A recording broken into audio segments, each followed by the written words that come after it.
So the Forever Winter finally released in early access, and one thing has been plaguing it since the beta, and we all know it. I'm Johnny Lockjaw, and let's talk about the water system. So a quick recap. The way that the system works is you gain water through quest rewards and literally picking up barrels of water. You then take those items into what is known as the water station in the innards. You then put the water into that station. Increasing your daily timer. Basically, in real time, the timer counts down from whatever the number it is that you left it at to 0.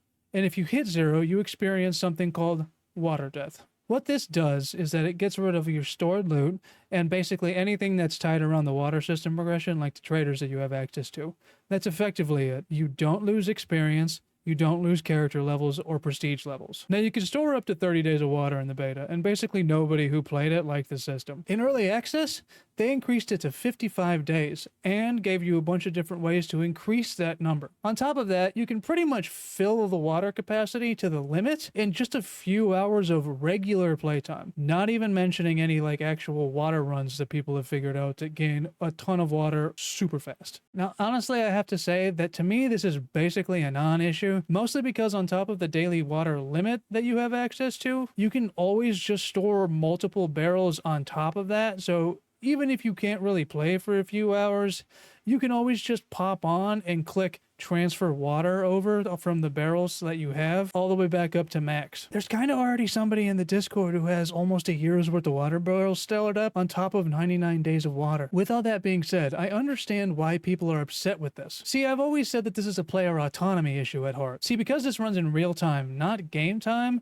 this feels to some players like it's a punishment from the developers for not playing the game. Obviously, they don't like that there's a timer running in the background all the time, regardless of whatever circumstances that player might be having. Now, I personally know that this probably won't affect me, but believe it or not, I can't see the future.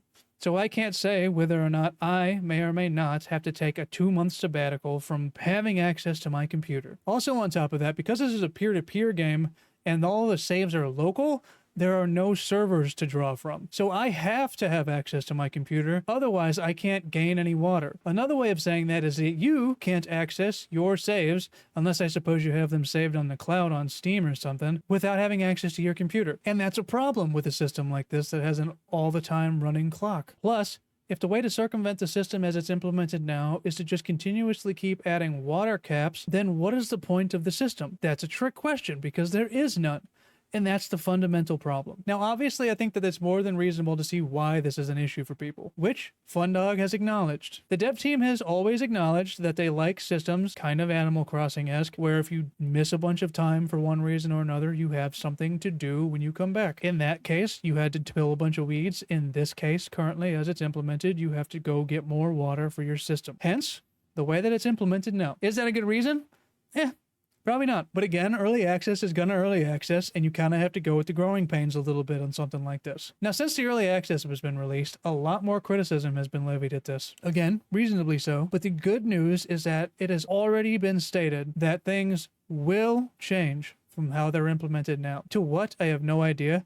Again, I don't work for or have contact with Fundog Studios. But if 2 patches in 2 days are anything to say for it, I think at the same token that it'll probably be a better system than it is now. Regardless, I just wanted to get on here and try to lower the doomerism a little bit about this system, because Fundog Studios is going to address this. They've already said that they will. And truth be told, I would assume they will address it before anybody who has played for more than 3 hours has experienced water death. Again, you can pretty much fill the water system up by a few hours of gameplay. For example, I on stream struggled for about 4 hours to complete the initial quest where you have to find water, or at least extract with it. I was finding the water. But at the same token, I had 13 days of water stored up. Now, obviously, over my next couple of hours, I have increased that cap, but still, that's not to say that some people might not be able to fill the water in that amount of time, but it is very reasonable to be able to. Anyway, that's enough on the water system for now. If you've made it this far, thank you so much for watching. I genuinely appreciate you. Let me know in the comments how it is that you would change the water system if you had an opportunity to, and let me know how you feel about the game as a whole. If you like what you saw, please don't be afraid to like, comment, follow, and subscribe. I would genuinely appreciate you. And as always, do me a favor,